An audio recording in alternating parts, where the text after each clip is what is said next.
Hello everyone, इस video में हम लोग एक क्वेश्चन डिस्कस करने जा रहे हैं जो कि क्लास 10 नेशनल साइंस ओलंपियाड 2021-22 में पूछा था अचीवर सेक्शन में। सेट ए का क्वेश्चन है, मतलब जिस सेशन में ये टेस्ट हुआ था जिस साल में, उसमें पहला टेस्ट यही हुआ था। ठीक है, अलग अलग डेट्स में एग्जाम होता है। क्वेश्चन कह रहा है conducting loop is held in a magnetic field. एक लूप है, लूप में क्या हो सकता है, लूप क्लोज्ड है। अगर इसमें करंट फ्लो करेगा, मतलब अगर इसमें पोटेंशियल डिफरेंस डेवलप हो जाए तो इसमें क्या फ्लो कर सकता है, करंट। क्लोज नहीं होता तो करंट फ्लो नहीं करता। ठीक है, और यहाँ पे सेल नहीं है तो जो भी होगा वो मैग्नेटिक फील्ड के चेंज की वजह से या किसी और वजह से करंट फ्लो करेगा, क्योंकि सेल या बैटरी लगा हुआ नहीं है। Conducting loop is held in a magnetic field such that the field is oriented perpendicular to the area of the loop. मतलब ये एरिया ऑफ लूप है, जैसे ये किताब है हमारा, यहाँ तो लूप, ये किताब हमारा, ये क्या बन गया, एक लूप। ये रेक्टेंगुलर लूप है, ये सर्कुलर लूप है, और यहाँ पे मैग्नेटिक फील्ड ऊपर की तरफ यहाँ शो करा जा रहा है। ठीक है, समझ गए। 90 डिग्री एंगल बन रहा है। आप खुद सोचिए, ये हमारा सर्कुलर लूप है ना, ये सर्कुलर लूप है, इधर से मैग्नेटिक फील्ड जा रहा है, तो इधर से मैग्नेटिक फील्ड क्या होगा, मैक्सिमम जा सकता है। थोड़ा सा अगर ओरिएंटेड रहता है इस तरह से तो ज़्यादा जो मैग्नेटिक फील्ड है वो क्रॉस नहीं कर सकते। तो सबसे ज़्यादा मैग्नेटिक फील्ड कब क्रॉस करता है, जब एंगल 90 डिग्री होता है। किसके साथ, सरफेस के साथ। क्लियर है। कह रहा है it is given that direction of current is in the coil, current in the coil is such that it opposes any change in magnetic field lines through it. मतलब ये कह रहा है कि इसका जो डायरेक्शन है किसका, मैग्नेटिक, इसका इंड्यूस्ड करंट का, किसका, मतलब ये थ्योरी ही लिख दिया है। इंड्यूस्ड करंट का डायरेक्शन ऐसे होगा कि वो अपोज करेगा मैग्नेटिक फील्ड के चेंज का। एक्चुअली आपको बता दूं पते की बात, एक फार्मूला, ये फ्लक्स बोलते हैं इसको, क्या बोलते हैं, फ्लक्स। ये मैग्नेटिक फ्लक्स की अगर बात करूँ, ऐसा लिखा जाता है, मैग्नेटिक के लिए बी लिखते हैं, है ना। इसका फार्मूला होता है बी ए कॉस थीटा। मैग्नेटिक फ्लक्स ये होता है कि उस एरिया से कितने सारे लाइंस क्रॉस कर सकते हैं, ये फार्मूला होता है। और ये ए है, एरिया है, थीटा क्या है, मैग्नेटिक फील्ड और एरिया के वेक्टर के बीच का एंगल। एरिया का वेक्टर होता है एरिया के ही परपेंडिकुलर, मतलब ये जो एरिया है उसी के परपेंडिकुलर एरिया का डायरेक्शन होता है। तो उधर ही एरिया का डायरेक्शन है, उधर ही मैग्नेटिक फील्ड है। तो एंगल कितना, 0 डिग्री। ये कॉस 0 डिग्री हो गया, है ना। तो ये 1 हो गया, तो बी ए बचा, तो बी ए। समझ रहे हैं। तो क्या मैं कह रहा हूं, जो एरिया आप लेते हैं उस एरिया के नॉर्मल में ही एरिया के वेक्टर का डायरेक्शन होता है, और एरिया के वेक्टर का डायरेक्शन और मैग्नेटिक फील्ड के बीच जो एंगल है वो थीटा है, अभी 0 डिग्री है। मतलब सरफेस के साथ अगर मैग्नेटिक फील्ड 90 डिग्री एंगल बनाए तो थीटा 0 डिग्री होगा। तो ये मैक्सिमम फ्लक्स हो रहा है। लेकिन ये कह रहा है जो इंड्यूस्ड करंट है वो मैग्नेटिक फील्ड के चेंज की वजह से होगा, और क्वेश्चन में कह दिया एरिया चेंज नहीं हो रहा है, एंगल भी चेंज नहीं होगा, क्योंकि नॉर्मली रखा गया है। तो सिर्फ कौन चेंज होगा, मैग्नेटिक फील्ड, और मैग्नेटिक फील्ड के चेंज होने की वजह से फ्लक्स चेंज होगा, और इस फ्लक्स के चेंज होने की वजह से ही इंड्यूस होगा क्या, इलेक्ट्रोमोटिव फोर्स। एक्चुअली क्या इंड्यूस होगा, यहाँ पे कि सेल जैसा कुछ बन जाएगा। अगर ये क्लोज्ड होगा तो ये करंट फ्लो करेगा, ये बात समझ जाए।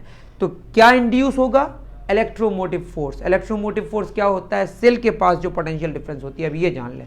यहाँ सेल नहीं है लेकिन एक सेल जैसा ये बिहेव करेगा, इसमें करंट फ्लो करेगा। करंट कब फ्लो करेगा, जब ये क्लोज्ड होगा। क्लियर है। तो क्लोज्ड होना जरूरी है। अभी मान लीजिए कि मैग्नेटिक फील्ड चेंज होगा तो फ्लक्स चेंज होगा, तो यहाँ करंट फ्लो करेगा। और ये कैसा करंट होगा, क्योंकि सेल नहीं है तो इंड्यूस्ड करंट होगा। और इंड्यूस्ड करंट कैसा होगा कि ये जो चेंज है उसी चेंज का ये अपोज करेगा। किसका अपोज करेगा, क्योंकि ये जो करंट फ्लो करेगा चेंज होने की वजह से ही फ्लो करेगा, ये जान लें।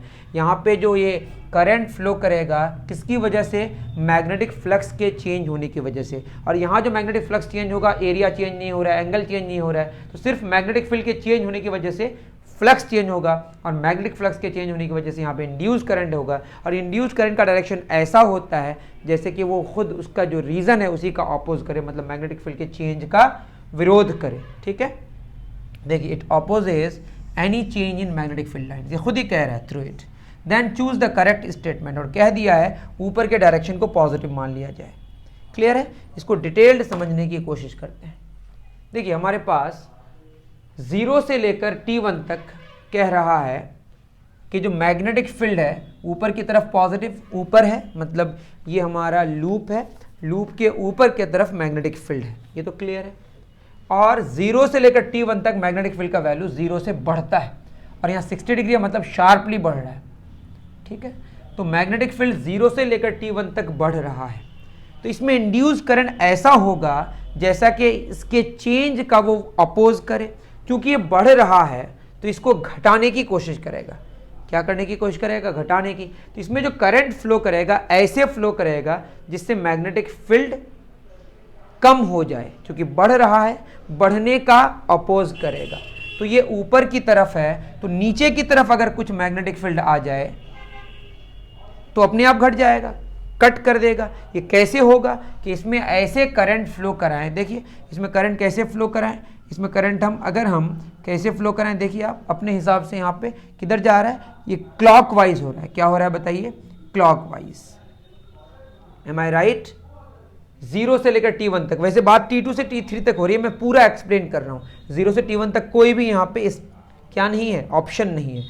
मैं 0 से T1 की बात करूँ तो मैग्नेटिक फील्ड ऊपर की तरफ है और बढ़ रहा है, ऊपर की तरफ है और बढ़ रहा है। तो बढ़ेगा तो बढ़ने का विरोध करेगा, तो कुछ मैग्नेटिक फील्ड नीचे की तरफ चाहिए उसको, तो करंट ऐसे फ्लो कराएं जिससे मैग्नेटिक फील्ड नीचे की तरफ आ जाए। तो ये करंट का डायरेक्शन क्या हो गया? क्लॉकवाइज। तो 0 से T1 तक की अगर बात करें, यहाँ मैग्नेटिक फील्ड ऊपर है और क्या कर रहा है? इंक्रीज कर रहा है। ठीक, ऊपर है और इंक्रीज कर रहा है, तो ये नीचे लाने की इसको कोशिश, मतलब है तो ऊपर, नीचे लाने की कोशिश नहीं करेगा। इसका करंट इस तरह से फ्लो करेगा, इस लूप में करंट इस तरह से फ्लो करेगा कि उस मैग्नेटिक फील्ड के स्ट्रेंथ को वो कम करे। तो किधर करेगा? वो ऊपर नहीं करके नीचे की तरफ मैग्नेटिक फील्ड प्रोड्यूस करने की कोशिश करेगा। और वो कैसे करेगा? करंट ऐसे फ्लो कराएगा, कैसे? क्लॉकवाइज। तो इससे पता चला, ये इंप्लाई कर रहा है जो करंट इंड्यूस्ड हुआ, जो आई डैश मान लेते हैं, ये होगा क्या? क्लॉकवाइज। अब आते हैं T1 से 0 से T1 तक कोई ऑप्शन नहीं है, बेकार हो गया, इसमें बात ही नहीं है।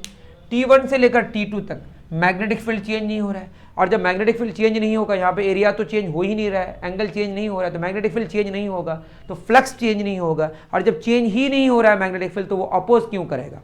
इंड्यूस्ड करंट अपोज करता है मैग्नेटिक फील्ड लाइंस के चेंज का। तो यहाँ पे तो मैग्नेटिक फील्ड चेंज ही नहीं हो रहा है, तो इंड्यूस्ड करंट ही नहीं आएगा। यहाँ पे B कांस्टेंट है, तो जो इंड्यूस्ड करंट है वो 0 आया। अब यहाँ पे B क्या है? B ऊपर की तरफ ही है, बट B क्या कर रहा है? साथ में डिक्रीज कर रहा है। क्या कर रहा है? डिक्रीजिंग। B ऊपर की तरफ है और डिक्रीज कर रहा है। कहाँ से कहाँ तक? T2 से लेकर T3 तक। जब B डिक्रीज होगा और ऊपर की तरफ है, तो वो सपोर्ट करेगा ना उसको, क्योंकि वो घटने नहीं देगा। कह रहा है जो इंड्यूस्ड करंट है वो ऐसे है कि मैग्नेटिक फील्ड लाइंस के चेंज का अपोज करेगा। क्या चेंज हो रहा है यहाँ पे? B डिक्रीज कर रहा है, तो इंक्रीज कराने की कोशिश करेगा। तो जिस डायरेक्शन में मैग्नेटिक फील्ड है उसी डायरेक्शन में मैग्नेटिक फील्ड वो पैदा करने की कोशिश करेगा। तो इस सेंस में अगर देखें तो जो करंट है वो कैसे फ्लो करना चाहिए, यही ना डायरेक्शन होता है। करंट किधर फ्लो करेगा बताइए? लूप में। ये कैसा है? ये एंटी क्लॉकवाइज है, आई थिंक। हाँ, ये एंटी क्लॉकवाइज है, तो ये होगा हमारा जो आई डैश है यहाँ पे, ये आएगा एंटी क्लॉकवाइज। क्लियर है? अब T3 से लेकर T4 तक देखिए। T3 से अगर T4 तक देखें तो मैग्नेटिक फील्ड किधर है? नीचे की तरफ, और देखिए बढ़ते जा रहा है, वैल्यू तो बढ़ते जा रहा है ना, और मैग्नेटिक फील्ड इंक्रीज कर रहा है। क्या कर रहा है? इंक्रीज कर रहा है, नीचे की तरफ है, और ये ऊपर नहीं, ऊपर तो बस शो कर रहा है, नीचे की तरफ है और इंक्रीज कर रहा है। तो इंक्रीज करने का विरोध करेगा, तो करंट इस तरह से इंड्यूस होगा कि वो मैग्नेटिक फील्ड के स्ट्रेंथ को कम करे। तो क्या करने की कोशिश करेगा? ऊपर मैग्नेटिक फील्ड लाने की कोशिश करेगा। तो कैसे फ्लो करेगा बताइए? अभी भी एंटी क्लॉकवाइज। तो जो करंट है हमारा वो कैसा आया? Anti clockwise. अब T4 से लेकर T5 तक, मैं T2 से T3 की बात करूंगा। T2 से T3 क्लॉकवाइज बोला है तो गलत हो गया। T1 से T2 0, T1 से T2 0, ये सही है। उसके बाद T2 से लेकर T4, T2 से लेकर T4 ऑलवेज क्लॉकवाइज बोला है।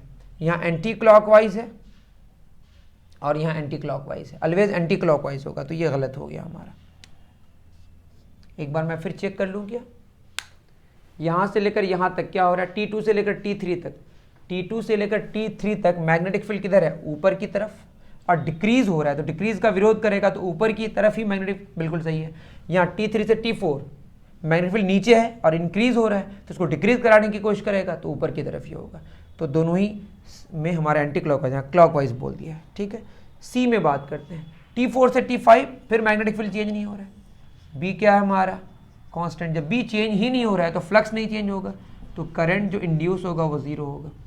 यहाँ देखिए किधर है मैग्नेटिक फील्ड, नीचे की तरफ, और इंक्रीज नहीं कर रहा है, डिक्रीज कर रहा है। वैल्यू तो डिक्रीज कर रहा है ना, वैल्यू वाइज डिक्रीज कर रहा है। हम तो डायरेक्शन ये नीचे मतलब निगेटिव और ये इधर जा रहा है जीरो की तरफ, मतलब कम हो रहा है। मैग्नेटिक फील्ड डिक्रीजिंग, जब मैग्नेटिक फील्ड डिक्रीज होगा तो इंक्रीज कराने की कोशिश करेगा। नीचे है तो इंक्रीज कैसे होगा, इंक्रीज कैसे होगा, नीचे की तरफ ही उसको मैग्नेटिक फील्ड चाहिए तभी तो इंक्रीज होगा।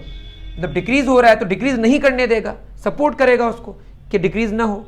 इंक्रीज करेगा तो इंक्रीज नहीं होने देगा, डिक्रीज होगा तो डिक्रीज नहीं होने देगा। क्लियर है। तो मैग्नेटिक फील्ड नीचे की तरफ है और नीचे की तरफ ही चाहिए तो क्या होगा बोलिए, ये हो गया हमारा क्लॉकवाइज। क्लॉकवाइज कहाँ से कहाँ तक, T5 से T6, यहाँ एंटी क्लॉकवाइज दिखा तो ये भी गलत हो गया। तो मैं यहाँ पे इस क्वेश्चन में बस ये नहीं बताया कि कौन सा सही है कौन सा गलत है, पूरा कौन सा सही है और कौन सा गलत है पूरा डिस्कशन इस क्वेश्चन में जो जो बातें थी वो मैंने डिस्कस करने की कोशिश की। तो क्या बात हुई इसमें कि जो इंड्यूस्ड करंट होता है वो मैग्नेटिक फ्लक्स के चेंज होने की वजह से होता है। यहाँ चूंकि एंगल और एरिया चेंज नहीं होता है तो सिर्फ मैग्नेटिक फील्ड के चेंज होने की वजह से फ्लक्स चेंज होगा, और फ्लक्स चेंज होगा तो करंट होगा इंड्यूस, और इंड्यूस करंट ऐसा होगा कि वो मैग्नेटिक फ्लक्स के चेंज का ही विरोध करेगा। शुरू में क्या हो रहा है, मैग्नेटिक फील्ड ऊपर है और बढ़ रहा है तो बढ़ने का विरोध करेगा, तो इस तरह से करंट होगा जिससे मैग्नेटिक फील्ड नीचे की तरफ वो थोड़ा सा स्ट्रेंथ उसको कम करे। और यहाँ पे क्या हो रहा है, कांस्टेंट हो रहा है। जब मैग्नेटिक फील्ड कांस्टेंट होगा तो इंड्यूस करंट जीरो होगा क्योंकि फ्लक्स चेंज नहीं हो रहा है। मैग्नेटिक फील्ड यहाँ पे क्या हो रहा है, ऊपर की तरफ और डिक्रीज कर रहा है तो डिक्रीज करने नहीं देगा, तो ऊपर की तरफ ही उसका करंट चाहिए, मतलब करंट ऐसे चाहिए कि मैग्नेटिक फील्ड ऊपर की तरफ आए। तो क्या होगा, ये हो गया हमारा एंटी क्लॉकवाइज। क्लियर है। इसी तरह से मैंने डिस्कस किया, उम्मीद करता हूं कि आपको बातें समझ आई होंगी। अगर इस क्वेश्चन में अगर आपको परेशानी तब भी रह गई तो मुझे आप ज़रूर कमेंट करके बताएं, मैं इसको और इम्प्रूव कराने की कोशिश करूंगा क्वेश्चंस जब आगे लेके आऊँगा। मिलते हैं फिर इसी तरह के क्वेश्चंस को लेकर नेक्स्ट वीडियो में। Thank you very much.